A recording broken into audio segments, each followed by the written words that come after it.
2교시 시작하도록 하겠습니다. 자, 기본윤리 의무와 책임인데요. 권리보다는 의무와 책임이 시험에 많이 출제되죠. 권리는 중개보수 받는 것밖에 없습니다.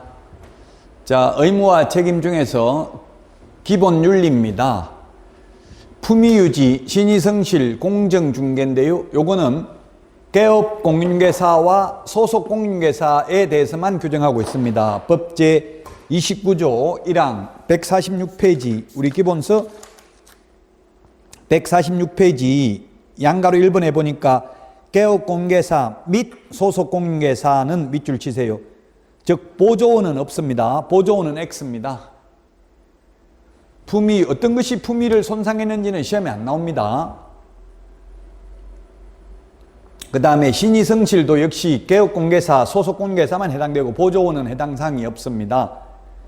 자, 그 다음에 선량한 관리자의 주의 의무는 판례로서만 인정하고 있습니다. 민법에서는 성관주의 의무가 명문 규정이 있습니다. 민법에는 보면 어떤 규정이 있냐면 수의민은 위민을 위하여 선량한 관리자의 주의로서 사무를 처리하여야 한다, 이런 규정이 있습니다. 그러나 공인중개사법에서는 명문 규정은 없습니다. 명문 규정이라는 것은 법조문에 직접 규정된 것은 없다는 이야기입니다. 명문 규정은 없고 판례로서만 인정하고 있습니다. 판례로서만 선량한 관리자의 주의 의무는 판례로서 인정하고 있다. 선량한 관리자의 주의 의무, 보통 사람, 평범한 사람, 평균치 사람이 지켜야 될 의무만 지키면 됩니다. 고도의 주의 의무가 있는 것은 아닙니다. 그래서 가령 확인 설명을 잘못해서 의뢰인에게 재산상 손해가 1억 발생했다 하더라도 판례는 개업공개사에게 1억 다 배상하라고 하는 게 아니라 의뢰인의 가실 비율을 50%를 상계하고 5천만 원을 배상함이 상당하다, 이렇게 되어 있습니다. 판례는 고도의 주의 의무가 있는 게 아닙니다. 그래서 여러분들이 손님이라면 개업공개사 말만 믿으면 안 되겠죠? 개업공개사 말만 믿었다면 의뢰인은 절반은 책임을 져야 된다는 이야기입니다. 고도의 주의 의무가 있는 게 아니라 선량한 관리자의 주의 의무만 있기 때문에 그렇습니다. 자, 이제 시험에 가장 많이 나오는 게 비밀준수 의무입니다. 비밀준수 의무. 어떤 게 비밀인지 이거는 또 시험에 안 나옵니다. 자, 다만 비밀준수 의무는 개업공개사 등입니다. 등. 개업공개사 등이라고 하면 개업공인중개사, 소속공인중개사, 법인의 임원 또는 사원, 보조원 모두 다 해당되죠. 임원 또는 사원이 개업공개사 등입니다. 공인중개사는 개업공인중개사 등에 해당되지 않습니다. 현업에 종사하는 분들입니다. 실장, 사장, 임원, 개업공개사 등의 비밀준수입니다. 그래서 시험에 개업공개사는 비밀을 지켜야 되지만 보조원은 비밀 안 지켜도 된다 하면 X입니다. 보조원도 비밀 지켜야 됩니다.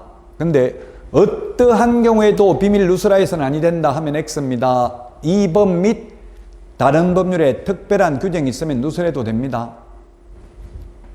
그럼 이 법이 공인중개사법이죠?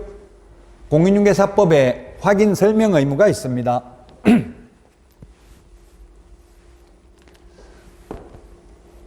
매도인이 있고 매수인이 있고요.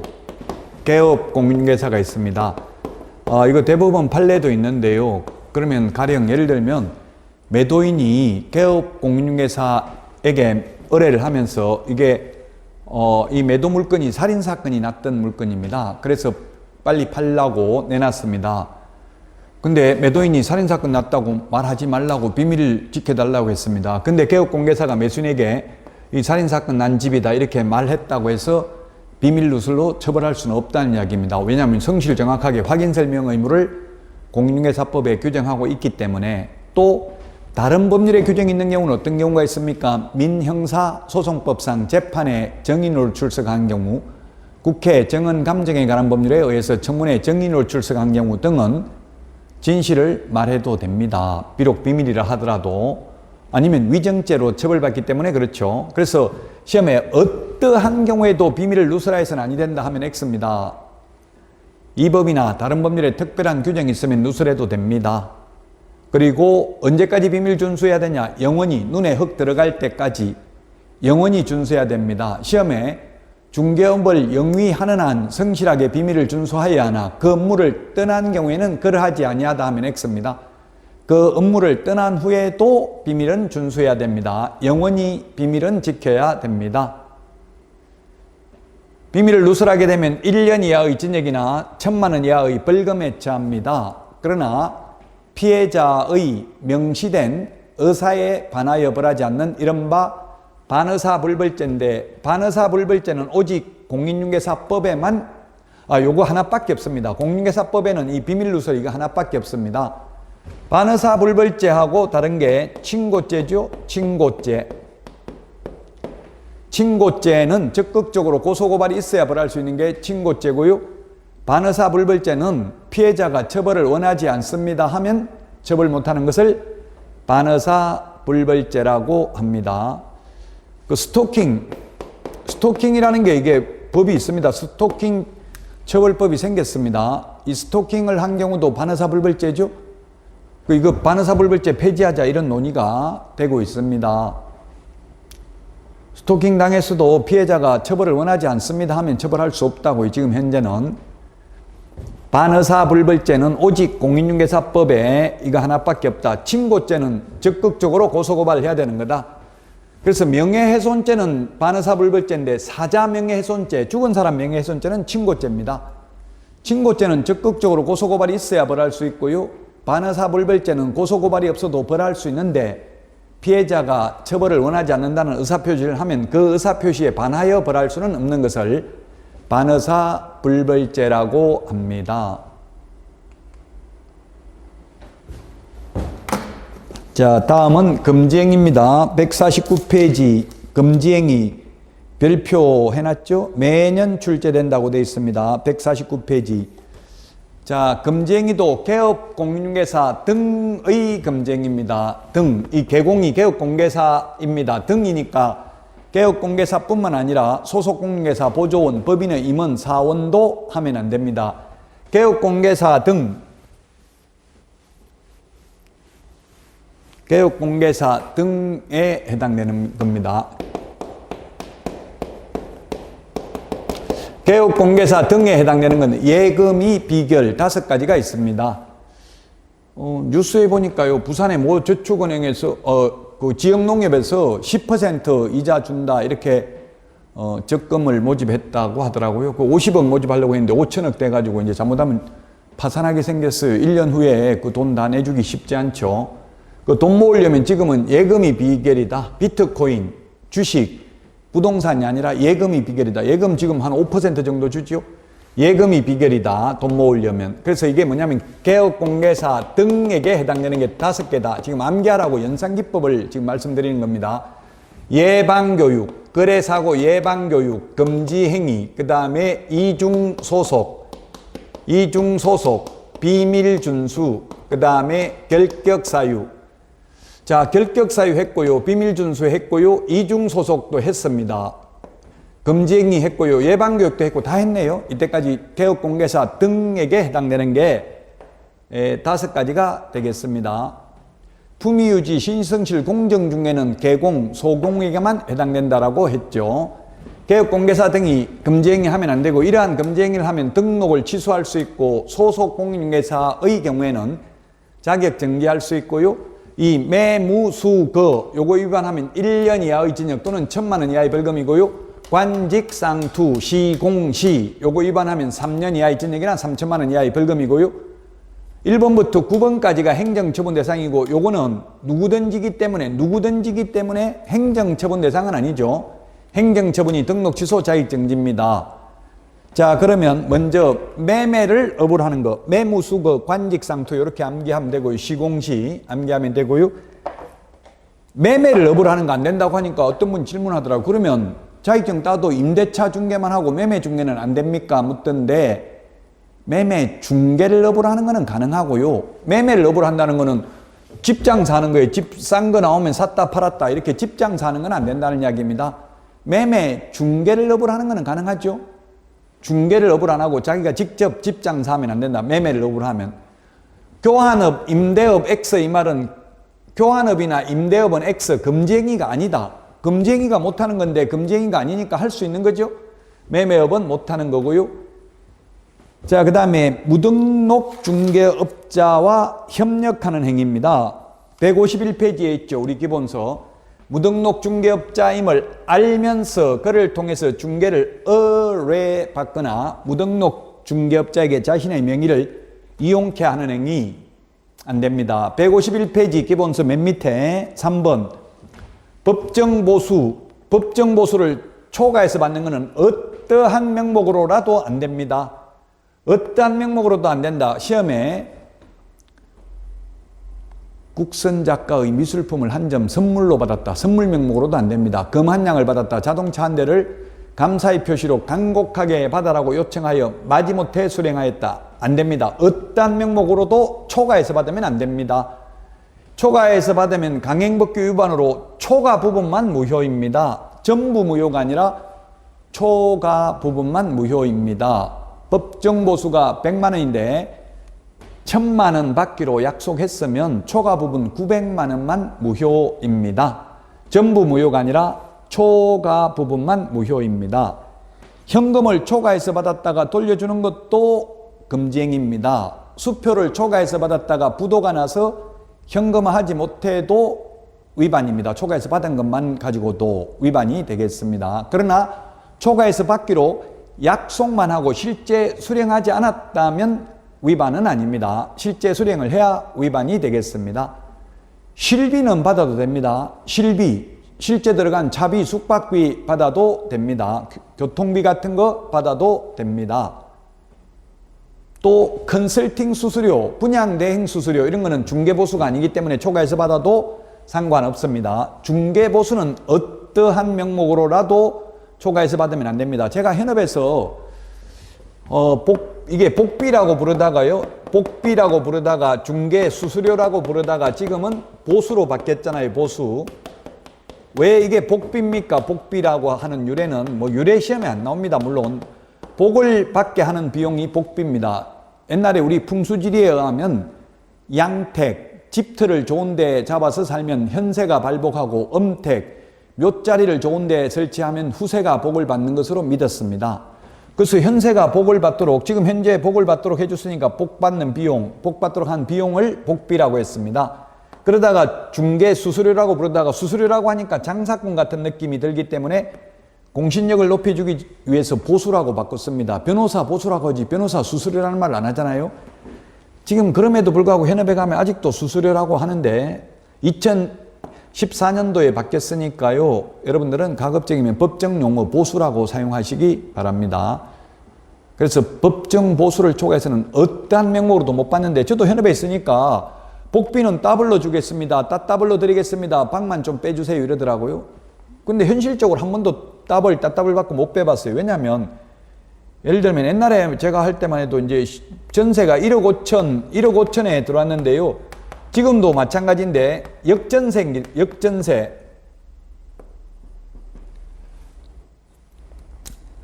예, 그 다음에 깡통전세 이런 게 있잖아요. 역전세가 뭡니까? 지금 들어올 때보다 2년 전에 들어올 때보다 지금 시세가 더 떨어진 거예요. 이게 1억 5천만 원에 들어왔는데 지금 시세가 1억밖에 안 해요. 그 주인한테 나가려고 하니까 방 빼고 나가라 이렇게 하는 거예요. 방 빼려고 하니까 이거 1억 5천에 빼주면 중개보수는 따블로 드린다고 하는데 돼요 안 돼요? 지금 시세가 1억밖에 안 하는데 거의 불가능하죠? 이 더블로 준다고 해놓고 나중에 이거 강행법규 위반으로 무효인 거 아시죠? 이러면은 받기 어렵다는 이야기입니다. 그 시험에 나오면 절대 어떠한 경우에도 초과해서 받으면 안 됩니다. 근데 현업에서 만약 초과해서 주면 여러분들 어떻게 할 겁니까? 죽을 때 죽더라도 일단 받아야 되겠죠. 근데 시험에 나오면 시험하고 현실하고는 다릅니다. 시험에 나오면 어떠한 명목으로라도 초과해서 받으면 안 된다. 자, 그 다음에 거짓된 은행, 그 밖에 의뢰인의 판단을 거르치게 하는 행위인데 어떤 것이 거짓된 은행인지는 사회통념상 판단해야 됩니다. 154페이지, 기본서 154페이지에 있는데요. 아까도 말했지만 대법원 판례가 살인사건 난 거, 말하지 않은 거, 이것도 거짓된 은행으로 봤습니다. 아파트에 들어가 살고 있는데 옆에 집에서 그 집에 알고 들어오셨죠? 이렇게 묻는 거예요.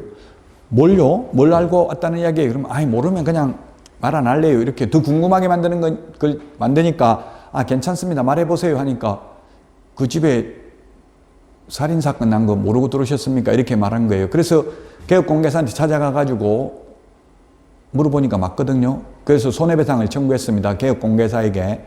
판례는 손해배상 하라고 했습니다. 판결문에 보니까 뭐라고 되어 있냐면 다른 거래 가격에 비춰볼 때 특별히 가격이 싸지 않는 점 등을 종합적으로 고려해 볼 때 의뢰인이 진실을 알았더라면 계약 체결하지 않았을 것이 명백하므로 거짓되는 행 그 밖에 의뢰인의 판단을 거르치게 하는 행위를 하였으므로 손해를 배상해야 된다는 판례가 있습니다.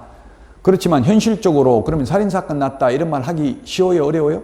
그런 말 해버리면 거래가 안 되겠죠? 예, 그래서 참 어려운 부분입니다. 그러니까 여러분들은 만약에 현업에 가면 슬기롭게 해야 되겠죠. 이런 거 살인사건 난 집이라고 거래를 성사 안 시키면 또 안 되잖아요. 그래서 이런 거는 뭐 급박한 사정으로 인하여 시세보다 싸게 거래하기로 함 이런 걸 특약을 적거나 하는 것이 바람직하겠죠. 근데 특약 적어 놓으면 또 손님이 읽어보고 이게 무슨 말인데 이렇게 따지면 또 문제가 되고요. 참 어려운 부분입니다. 현업에 가서는 여러분들이 슬기롭게 조화를 이루어야 됩니다. 자, 그 다음에 분양 관련 증서입니다. 분양 관련 증서 155페이지, 기본서 155페이지에 있죠? 분양 관련 증서가 뭐냐면 주택법상 분양 관련 증서입니다. 주택상한사채, 청약저축, 청약예금, 청약부금통장, 일명 딱지, 물딱지, 조개딱지 이런 것들이 되겠습니다. 이른바 대토권 이런 것들이 분양 관련 증서에 해당됩니다. 그러나 동호수가 특정된 아파트 분양권은 원칙적으로 분양 관련 증서에 해당되지 않습니다. 지금 수도권에서도 지금 분양가 상한제가 적용되지 않는 이천이나 경기도 광주 이런 곳은 6개월 지나면 분양권 전매 가능하거든요. 그 분양권, 동호수가 특정된 분양권은 여기에 해당되지 않고요. 이 분양 관련 증서, 매매를 업으로 하거나 중개하는 행위입니다. 철거민 증서 이런 것들이 해당되겠습니다. 매무수거, 요건 1년 이하의 징역이나 1,000만 원 이하의 벌금인데 관직상투 3년 이하의 징역이나 3천만 원 이하의 벌금입니다. 의뢰인과 개업공개사 등이 직접 거래하는 경우입니다. 의뢰인과 개업공개사 156페이지, 기본서 156페이지에 있습니다. 직접 거래 쌍방대리입니다. 미국 같은 데는 보니까 미국이나 캐나다 이런 나라는 우리나라처럼 아파트가 밀집되어 있어가지고 우리나라는 아파트가 거의 시세가 형성되어 있잖아요. 이를테면 호갱노노 이런 데 들어가 보면 포털 사이트에 들어가 보면 시세가 다 나와 있죠. 네이버 부동산 이런 데 들어가면. 근데 캐나다 뭐 호주 이런 나라는 우리나라처럼 이렇게 아파트가 붙어 있는 것도 아니고요. 거래 사례가 거의 없습니다. 우리나라도 토지 같은 경우는 거래 사례를 찾기가 쉽지 않죠. 토지가 바로 옆에 있다고 해서 그 가치가 똑같은 것도 아니잖아요. 근데 아파트는 거의 뭐 몇 동 11층, 12층 하면 거의 시세가 비슷하잖아요. 그래서 미국 같은 데는 이제 내놓으면은 개업공개사가 평가를 하더라고요. 자기들이 평가해서 요거 10억이면 내가 사겠다 이렇게 한다고요. 그 우리나라는 거래가 빨리 되는 편이에요. 싸게 내놓으면 한 달 안에 거래가 이루어지죠. 미국 같은 데는 한 달 안에 거래되기 쉽지 않습니다. 그래서 개업공개사가 직접 삽니다. 미국 같은 데는. 자기들이 평가해가지고 이 가격이면 사겠다. 그럼 매도인이 가격이 적정하다고 생각하면 파는 거예요. 근데 우리나라는 직접 거래를 허용하지 않는 이유가 뭡니까? 직접 거래를 허용하면 개업공개사가 의뢰인들한테 싸게 샀다가 비싸게 되팔아서 폭리를 취하는 편취하는 것을 방지하기 위해서 직접 거래 안 됩니다. 자, 그래서 임대업은 해도 된다고 했죠. 임대업을 해도 됩니다. 그럼 임대업을 해도 되는데 손님이 간판 보고 찾아온 손님이 저 새 얻으려고요 하는데 개업공개사인 임대인이 직접 자기 건물을 의뢰인한테 세 주면 직접 거래니까 안 됩니다. 그럼 어떻게 해야 돼요?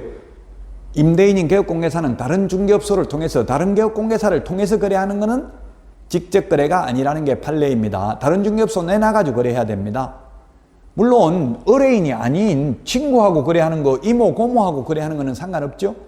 의뢰인이라고 하면 누굽니까? 평소 모르다가 중개사무소 간판 보고 찾아온 손님이 의뢰인입니다. 의뢰인하고 개업공개사 등은 직접 거래하면 안 됩니다. 의뢰인 쌍방을 대리하는 거 안 됩니다. 일방대리는 X, 이 말은 금쟁이가 아니니까 일방대리는 해도 된다는 뜻입니다. 직접거래 쌍방대리 안 됩니다. 쌍방대리 안 되는 이유가 일방대리는 되는데 왜입니까? 민법에서도 원칙은 쌍방대리 안 되지만 예외적으로 본인이 동의하는 경우 등은 가능하죠. 그래서 등기 권리자, 등기 의무자가 법무사가 쌍방을 대리해서 등기 신청을 하고 있죠. 현실적으로. 민법에서는 매도인, 매수인, 등기법에서는 등기 권리자, 등기 의무자잖아요. 등기 권리자가 매수인이죠. 등기 의무자가 매도인이고요. 법마다 쓰는 용어가 다르다고 했습니다. 자, 그래서 등기는 쌍방을 대리해서 법무사가 신청을 하는데 만약 개업공개사가 쌍방을 양쪽을 매도인, 매수인을 대리해서 계약서를 적으면 매도인, 매수인 중에서 누가 피해를 볼 것 같아요? 여러분들 생각에는? 매도인이 있고요, 매수인이 있는데 이 양쪽을 다 대리해서 A 개업공개사가 혼자서 계약서를 씁니다. 그러면 만약에 시세가 3억짜리면 이 개업공개사 혼자서 적으면 2억을 적을 수도 있고 4억을 적을 수도 있겠죠? 여러분 같으면 얼마 정도 적겠어요? 비싸게 적으면 중개보수가 높을까요? 만약 저 같으면 매수인한테 싸게 사주면 얼마 줄 건데 이렇게 물어보고 저한테 유리하게 돈 많이 준다는 사람한테 유리하게 적을 개연성이 있다는 이야기입니다. 그래서 쌍방대리를 하면 매도인이 피해본다, 매수인이 피해본다 이렇게 할 수는 없고요. 둘 중에 한 명이 불척의 피해를 입습니다. 그래서 쌍방대리는 절대 안 됩니다. 일방대리는 가능하죠. 만약에 매도인이 미국에 있어가지고 개업공개사한테 대리권을 주고 팔아주세요 하면 이 개업공개사와 매수의뢰인하고 거래하는 것은 가능합니다. 일방대리는 가능한데 쌍방대리는 안 됩니다. 자, 탈세 목적으로 157페이지 맨 밑에 쌍방대리 있고요. 158페이지 기본서 투기도장, 158페이지 7번에 투기도장 있죠? 양가로 1번 미등기 전매 부동산 중개행위, 그 다음에 159페이지 양가로 2번 권리변동이 제한된 부동산 중개행위 등이 있습니다. 참 이게 투기냐 투자냐 어려운 부분이죠. 뭐 학개론에도 나오고요. 법적으로도 있는데 법적으로 투기냐 투자냐는 구분하는 거는 투자 시점을 봅니다. 투자 시점. 개발 계획을 알고 알받기 해가지고 거품 물고 반대하고 하면 그거는 투기입니다. 투기. 근데 옛날부터 부모님한테 물려받은 재산인데 그게 개발하는데 막 반대하고 해도 그거는 투기라고 보기는 어렵겠죠. 자, 어쨌든 미등기 전매 등 탈세를 목적으로 투기를 조장하는 행위. 그래서 판례에 의하면 3억에 샀다가 투자를 했다가 돈 더 받고 팔려고 했는데 더 못 받고 그대로 3억에 되팔아가지고 전매 차익이 하나도 없다 하더라도 미등기 전매를 했다면 그건 투기조장에 해당된다는 게 판례입니다. 탈세를 목적으로 취득세를 탈세했잖아요. 양도소득세는 남는 게 없으니까 탈세하지는 않았지만 또 세법 또 바뀔 모양이더라고요. 종합부동산세 지금 11억까지 세금 안 내는데 1가구 1주택인 경우 이제 12억까지 안 내는 걸로, 그 다주택자도 6억 공제하는 걸 9억 공제하는 걸로 이렇게 바뀔 예정입니다. 그리고 2주택부터 중과세는데 이제 3주택부터만 중과세하고 2주택은 최대 3%까지만 부과하는 걸로 이렇게 바뀔 예정입니다. 세법은 해마다 바뀌죠. 자, 그 다음에 8번 시세에 부당한 영향을 미치는 행위입니다.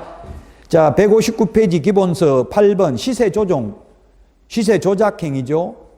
개업공개사 등은 부당한 이익을 얻거나 제3자에게 부당한 이익을 얻게 할 목적으로 거짓으로 거래가 완료된 것처럼 꾸미는 등 중개대상물의 시세에 부당한 영향을 주거나 줄 우려가 있는 행위를 하여서는 아니 된다.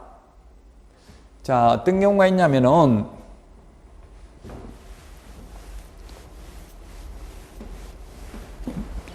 자전거래 이런 말도 하는데요. 자전거래. 주식에서 자전거래가 있다더라고요. 그 부동산도 만약에 매도인하고 매수인하고 실제 거래도 하지도 않았는데 10억에 거래된 것처럼 계약서 쓰고 부동산 거래 신고를 합니다. 그 옛날에는 해제 신고할 의무가 없었거든요. 해제 신고할 수 있었습니다. 해제 신고를 안 해버리면 거래되지도 않았는데 거래된 것처럼 신고가 들어가 버리면 손님 오면 이거 한 달 전에 10억에 거래됐습니다. 금매로 7억에 팔겠습니다. 이렇게 했는데 나중에 알고 보니까 시세 5억밖에 안 하고 이럴 수도 있겠죠. 그래서 개업공개사 등이 거짓으로 계약이 성립된 것처럼 꾸미는 행위, 계약 성립도 안 됐는데 부동산 거래 신고해놓고 뭐 계약금, 중도금 주지도 않고 그냥 거짓으로 신고만 해놓을 수도 있잖아요. 이렇게 시세에 부당한 영향을 미치는 행위를 한 개업공개사 등의 경우 3년 이하의 징역이나 3천만 원 이하의 벌금이고요. 개업공개사라면 등록을 취소할 수 있고 소속공개사라면 자격정지할 수 있습니다. 등록 취소할 수 있다는 말은 이러한 금지 행위를 했을 때 등록을 취소할 수 있고요. 만약 이 금지 행위를 해서 징역이 확정되거나 300만 원 이상 벌금이 확정되면 그때는 결격 사유에 해당되므로 반드시 등록을 취소하여야 합니다. 자, 그 다음에 단체 구성은 이외의자와 공동중개 제한이 되겠습니다. 160페이지, 우리 기본서 160페이지 9번에 보면은 위에서 네 번째 줄, 개업공개사 등은 단체를 구성하여 특정 중개사물에 대하여 중개를 제한하거나 단체 구성은 외의자와 공동중개를 제한하는 행위 하면 안 된다. 저는 현업을 하면서 이게 왕따 당해봤는데요. 제가 하던 친목회 회칙에 보니까 친목회 회원이 아닌 개업공개사와는 눈도 마주치면 안 된다. 이런 친목회 회칙이 있는 걸 저는 몰랐어요. 모르고 저한테 수업 들은 분이 비회원이어가지고 인사를 하더라고요. 그래서 악수하고 인사까지 했어요. 그걸 친목회 회장이 봤어요. 눈도 마주치지 말라고 했는데 악수까지 했다고 벌금 100만 원 내라 하더라고요. 제가 그래서 네가 판사냐? 판사가 벌금 선고하는 거지 무슨 친목회 회장이 벌금 내라고 하냐? 말도 안 되는 소리 하지 말라 이랬더니만 3개월 동안 정보망 이용 제한하겠다. 아예 접속을 못하게 하는 거예요. 매물 볼 수 없도록 만드는 거예요. 그래가지고 결국 폐업하고 문 닫았어요. 왕따 돼가지고. 이게 굉장히 심합니다. 친목회 회원들끼리만 정보 공유하고 비회원들은 아예 정보를 매물을 볼 수 없도록 해놨어요. 이렇게 하면 처벌한다는 규정이 있는 거는 뭡니까? 이렇게 많이 하고 있다는 이야기죠. 현실적으로. 공동중개 제한. 그래서 여러분들은 억울하지만 처음에 개업하려면 회원업소를 권리금 주고 인수해야 됩니다. 비회원업소 차려가지고 거의 80% 이상이 1년 안에 망하는 걸로 통계가 나와 있어요. 그 억울한 부분이죠, 이게. 그만큼 카르텔이 형성돼가지고 기득권을 가지고 있는 분들이, 담합을 하고 있는 게 현실입니다. 자, 그 다음에 이제 누구든지가 우리 기본서 160페이지 3번, 개업공개사 등의 업무를 방해하는 행위, 양가로 1번 업무방해, 양가로 2번에 보니까 공동주택의 입주민이나 지역 커뮤니티 운영자가 아파트 가격을 담합하여 일정 가격 이하로 거래하지 않기로 하면서 개업공개사에게 시세보다 높게 광고하도록 하거나 정상적인 시세에 의한 중개행위를 하지 못하도록 압력을 행사하면 본금지행위에 해당한다고 볼 수 있다. 이렇게 돼 있죠. 재미있는 거 보면 용인이 난개발을 했죠. 수지 난개발 1998년 9년 이 정도 한 것 같은데요. 용인 수지 난개발 때문에 법이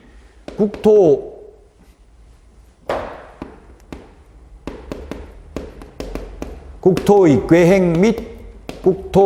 및 이용에 관한 법률, 이용에 관한 법률이 개정됐는데요. 이게 김대중 정부 때 바뀌었는데요. 국토의 계획 및 이용에 관한 법률. 옛날에는 국토이용관리법이었습니다. 옛날에는 국토이용관리법. 국토이용관리법은 도시지역에서만 적용이 되고요. 국토이용관리법이 있고요. 그 다음에 도시계획법이 있었습니다. 도시계획법은 도시지역에서만 적용이 됐습니다. 근데 수지가 비도시지역이었습니다. 옛날에. 그래서 도시계획법이 적용이 안 되고 국토이용관리법이 적용되니까 이용이 먼저고 개발이 먼저가 아니었습니다. 옛날에는. 근데 지금은 한마디로 말하면 이 국토의 선계획 후개발입니다. 선계획 후개발. 지금 용인 같은 데가 지금 담합이 심하다고 알려져 있습니다. 예를 들어서 그래서 뉴스 보니까 착한 공인중개사, 분여회에서 착한 공인중개사 이렇게 해가지고 인증서를 주는 거예요. 분여회 명의로. 뭐가 착한 거예요? 분여회에서 우리 아파트 7억 올려달라면 7억 올려주고 9억으로 매물 올려달라면 9억으로 올려주고 시키는 대로 하는 게 착한 공인중개사예요. 안 착한 공인중개사는 뭡니까? 시세 7억에 올려달라 하는데도 시세 이거 7억까지 힘듭니다. 다른데 5억밖에 안 합니다. 이렇게 해가지고 거부하면 그는 착한 공인중개사 아닙니다. 그래서 자기들끼리 분여해가지고 중개사무소에 가보고 이 착한 공인중개사 인증서가 걸려있는 중개업소 이용해라. 안 걸려있는 데는 이용하지 말자. 이런 거 담합하는 행위죠. 이런 거 하면 3년 이하의 징역이나 3천만 원 이하의 벌금입니다. 옛날에는 심지어 아파트 단지에 플랜카드 걸어놓고 뭐 얼마 밑으로 팔지 말자. 이런 거 공공연히 담합을 했습니다. 그래서 이제 법으로 이렇게 금지하고 있으니까 요즘은 공공연하게는 못하고 암암리에 지금도 하고 있죠. 예를 들면 아파트 입주자 커뮤니티, 아파트 저도 분양받아 보니까 입주자 커뮤니티가 있는데요. 그 정당 계약을 했다는 계약서 사진 찍어가지고 업로드 해야 정회원으로 시켜주고요. 또 회비도 내고 뭐 이렇게 해야 또 입주민 무슨 또 회원 등급이 여러 가지가 있더라고요. 회비까지 내야 되고 이런 게 있더라고요. 그러면은 비회원들은 아예 정보를 볼 수가 없어요. 담합하는 걸 알 수가 없다고요. 그 로그인 자체가 안 되니까 글을 볼 수가 없으니까. 그래서 아파트 같은 거는 담합이 잘 되니까 지금 입주하면 거의 분양가 대비 2배씩 올라가고 하잖아요. 단독주택은 담합이 안 되니까 그렇게 가격이 많이 안 올라가는 경향이 있습니다. 이게 가격 담합하는 행위입니다. 누구든지 시세에 부당한 영향을 미치는 행위, 가격 얼마 밑으로는 팔지 말자, 또 어떤 중개업소는 이용하지 말자, 이렇게 하면, 그렇게 해서 개업공개사의 업무를 방해하면 3년 이하의 징역이나 3천만 원 이하의 벌금인데, 요거 시험에 반드시 출제됩니다. 161페이지 까지 했습니다. 개업공개사 등의 금지 행위입니다. 개업공개사뿐만 아니라 개업공개사 등입니다. 매회 출제된다고 했죠. 매무수거, 관직상투, 시공시 이렇게 암기하시면 되겠습니다. 자, 그 다음에 부동산거래 질서 교란행위 신고센터입니다. 기본서 162페이지입니다.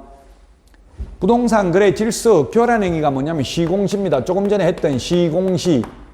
개업공개사 등이 거짓으로 계약이 성립된 것처럼 꾸미는 등 시세에 부당한 영향을 미치는 행위를 한 경우, 단체 구성은 이외의자와 공동중개 제한하는 경우, 누구든지 시세에 부당한 영향을 미치는 행위를 한 경우가 부동산거래 질서 교란행위입니다. 이런 부동산거래 질서 교란행위를 하는 것을 신고하면 이제 제재를 가하기 위해서 신고센터를 운영할 수 있는데요. 누가 운영할 수 있냐면 국토부 장관이 운영할 수 있습니다. 근데 국토부 장관이 운영을 할 수 있는데 실제로는 위탁을 해놨습니다. 한국부동산원에 위탁이 되어 있습니다. 지금 현재 한국부동산원. 지금 한국부동산원에서 위탁돼서 운영하고 있고요. 한국부동산원이 신고센터를 설치 운영하려면 운영규정을 정해서 국토부 장관 승인을 먼저 받아야 됩니다. 그리고 나서 신고인으로부터 접수를 받습니다. 제가 한번 전화해 봤습니다. 한국부동산원. 아니면 여러분들 인터넷에 부동산거래 질서 교란행위 신고센터라고 인터넷 치면 한국부동산원 홈페이지 나옵니다. 거기 전화를 해보니까요, 접수를 하려고 하니까 굉장히 귀찮아 하더라고요. 신고인, 피신고인, 인적사항까지 다 제출하라고 하고 굉장히 까다로워요. 그래서 실제 신고하기가 쉽지는 않더라고요. 왜냐하면 이게 부동산거래 질서를 교란하는 시세에 부당한 영향을 미치는 입주자 그 분여회 회원 인적사항 모르잖아요. 이름도 모르고 성도 모르는데 그 주민등록번호까지 적어가지고 내기가 쉽지가 않죠. 생년월일 이런 거 인적사항을 적어서 내야 되는데 굉장히 어렵기는 하더라고요. 자, 그래서 만약에 신고를 접수하면은 조사 및 조치를 요구합니다. 시도의사 및 등록관청에. 그러면 시도의사 및 등록관청은 신속하게 조사 및 조치를 해가지고 그 조치를 완료한 날로부터 10일 이내에 신고센터에 통보합니다. 그러면 신고센터는 처리 결과를 신고인에게 알려줍니다. 자, 이거 어떻게 처리했다, 뭐 검찰에 고발했다, 이런 식으로, 아니면 뭐 과태료 부과했다, 이런 식으로 통보를 해줍니다. 그리고 또 신고센터는 직전달의 신고 접수 처리 결과를 매월 10일까지 국토교통부 장관에게 제출합니다. 시험에 매월 10일까지를 뭐 7일 이내 뭐 이런 식으로 바꿀 수 있겠죠. 이것도 11월 7일 이런 식으로 숫자 바꿀 수 있습니다. 이 그림은 그림공인중개사법 해가지고 1월 정도부터는 교재로 제작될 예정이라고 했죠. 자, 부동산 거래 질서 교란행위 신고센터 162페이지 맨 밑에 보면 기본서 162페이지 그 글씨체 다르게 되어 있는 거 국토부 장관이 신고센터 설치 운영할 수 있다. 뭐 하기 위해서 부동산 거래 질서 교란행위 기역 니은 디귿 162페이지 맨 밑에 시공시라고 했죠. 시공시 이게 신고 부동산 거래 질서 교란행위고요. 163페이지 신고센터 업무를 보니까 양가로 2번에 1번 부동산 거래 질서 교란행위 신고 접수 및 상담이고요. 그 다음에 2번 신고사항에 대한 확인 또는 시도의사 및 등록관청 등의 신고사항에 대한 조사 및 조치 요구고요. 그 다음에 3번 신고인에게 대한 신고사항 처리 결과 통보가 업무가 되겠습니다. 양가로 3번 신고센터의 운영인데